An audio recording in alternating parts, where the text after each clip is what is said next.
Pode.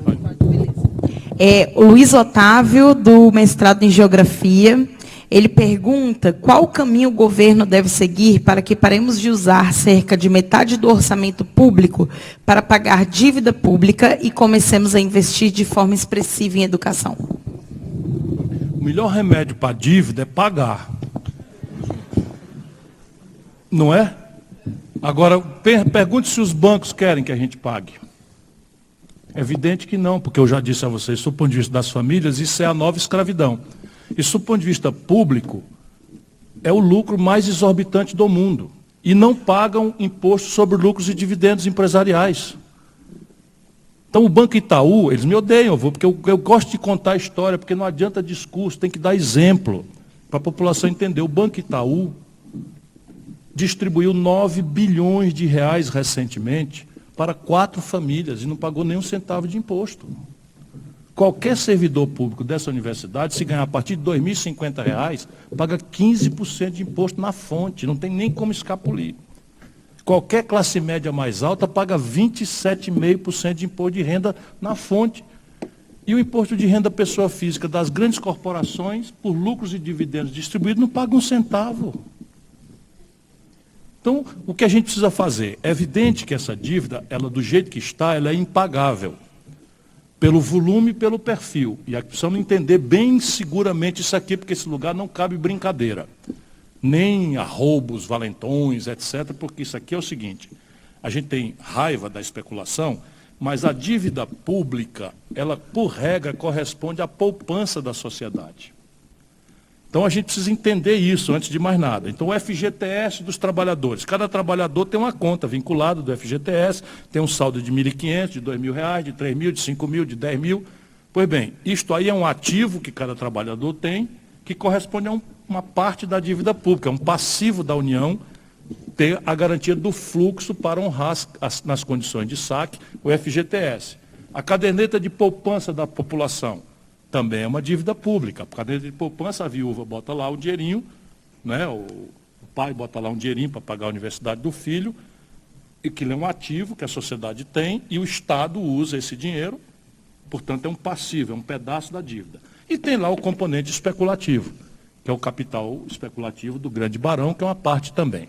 Portanto, entender a dívida é a primeira razão. E aí, no mundo inteiro, vocês tenham paciência um pouquinho, porque isso é muito importante. Eu não faço discurso de sobremesa, eu estou tentando ajudar, chato pra cacete, as pessoas a entender esses assuntos, que eles são simples, eles só não querem que o povo entenda.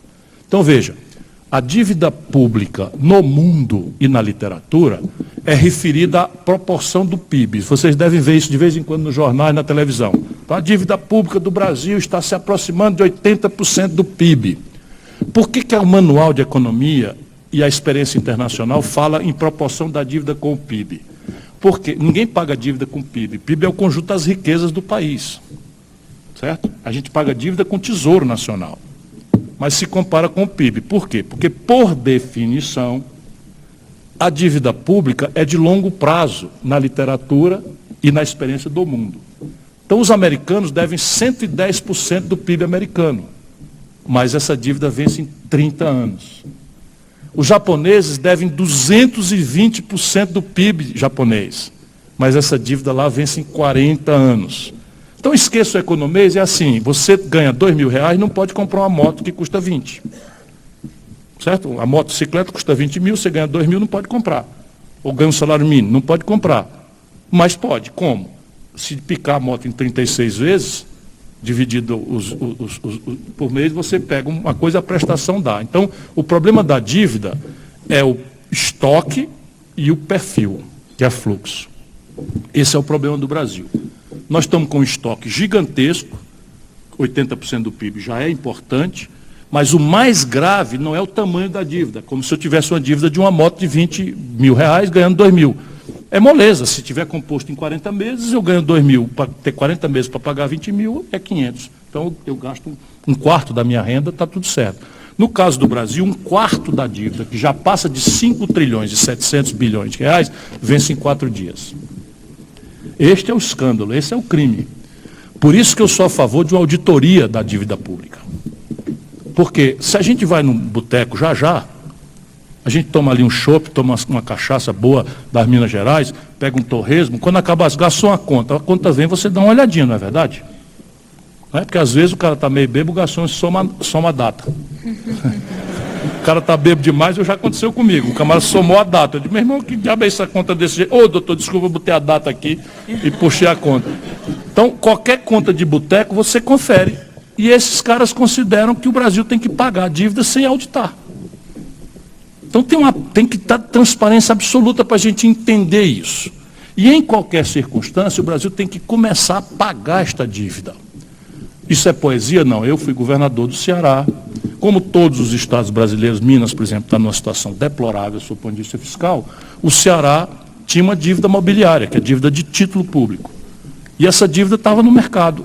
Eu fiz um trabalho tão severo, meu antecessor já foi severo, que eu tinha 36% de receita corrente líquida para investir. Eu achei um contrassenso eu gastar tudo isso por conta para ser mais popular do que eu já era, tendo o Estado uma dívida para o futuro, que ia vencer dali 15 anos, 20 anos, corroendo a contabilidade do Estado. O que eu fiz? Fui ao mercado, caladinho, porque não podia me gabar, e comprei essa dívida, paguei essa dívida com 20 anos de antecedência. Tirei a dívida do Ceará todinha do mercado e guardei no Tesouro do Estado. Eles me odeiam por isso, porque acabou a mamata, compreende? Se eu podia pagar, paguei.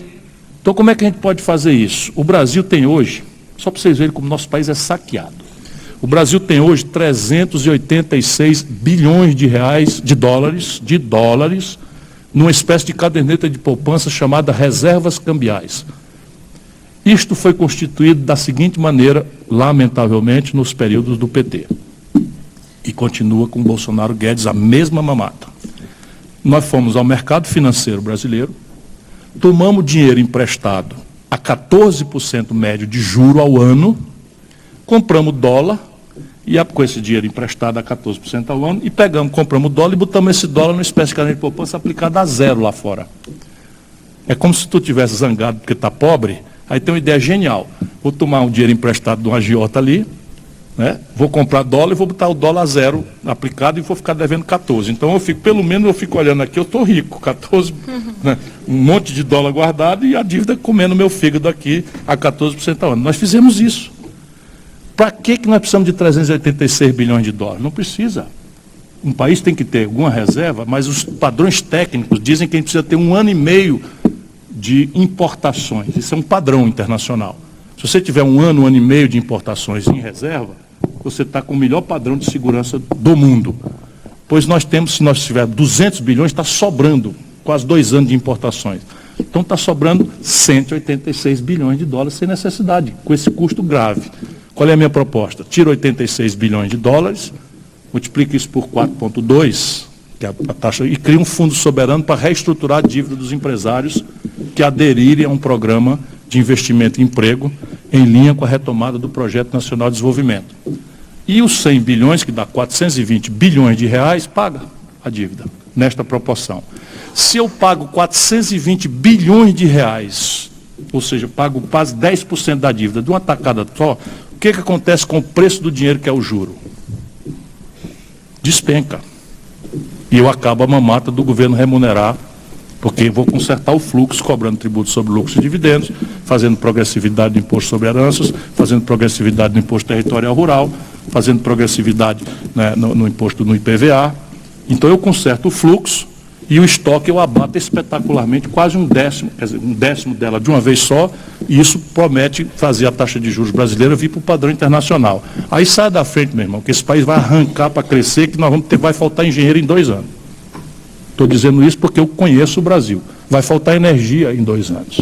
Vocês verem a imprudência do nosso país. Nós não temos engenharia que suporte 2 anos de crescimento a 5% ao ano. No 3º ano falta engenheiro. No 3º ano falta energia no Brasil. Mas são doces problemas. Melhor do que o engenheiro está hoje com a formação crítica, obrigado à humilhação de dirigir um Uber para levar 413 reais para casa.